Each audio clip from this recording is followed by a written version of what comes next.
સુરત જિલ્લાના કામરેજ પંથકમાં food and drugs વિભાગે લોકોના સ્વાસ્થ્ય સાથે ચેડા કરતા ખાદ્ય વ્યવસાયિકો સામે લાલ આંખ કરી મોટી કાર્યવાહી હાથ ધરી છે। ફૂડ સેફટી વિભાગની ટીમોએ કોસમાડા અને એન્થમ સર્કલ વિસ્તારમાં આવેલી હોટેલો, રેસ્ટોરન્ટ્સ અને ખાણીપીણીના સ્ટોલ પર ઓચિંતું સઘન ચેકિંગ હાથ ધર્યું હતું। આ તપાસ દરમિયાન માનવ વપરાશ માટે સંપૂર્ણપણે અયોગ્ય અને બિન આરોગ્યપ્રદ એવો 172 કિલોગ્રામ ખાદ્ય સામગ્રીનો જથ્થો સ્થળ પર જ જપ્ત કરીને નાશ કરવામાં આવ્યો હતો। ભારે ગંદકી, અસ્વચ્છતા અને યોગ્ય લાયસન્સ વગર ધમધમતા શ્રી ખોડિયાર કાઠિયાવાડી ધાબા અને અવસર ગાર્ડન રેસ્ટોરન્ટને તાત્કાલિક અસર સીલ મારી દેવામાં આવ્યા છે।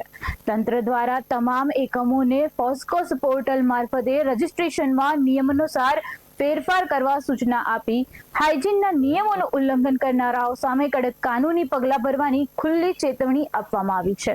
કમિશનર સાહેબ શ્રી ફૂડ એન્ડ ડ્રગ્સ ડિપાર્ટમેન્ટની સૂચના અને ગાઈડલાઈન મુજબ સમગ્ર ગુજરાતની અંદર હોટલો, રેસ્ટોરન્ટો, ખાણીપીણીના સ્ટોરોમાં સાફ સફાઈ, હાઇજીન બાબતે તપાસ હાથ માટેનું આપણે સ્પેશિયલ અભિયાન ચાલી રહેલું છે। એના અનુસંધાને સુરત જિલ્લાની સુરત શહેરની અડીને આવેલા કોસમાડા ગામ અને એન્થમ સર્કલની આજુબાજુના એરિયામાં અમે ફૂડ એન્ડ ડ્રગ્સ ડિપાર્ટમેન્ટ સુરતના ફૂડ સેફ્ટી ઓફિસરની 2 ટીમ બનાવી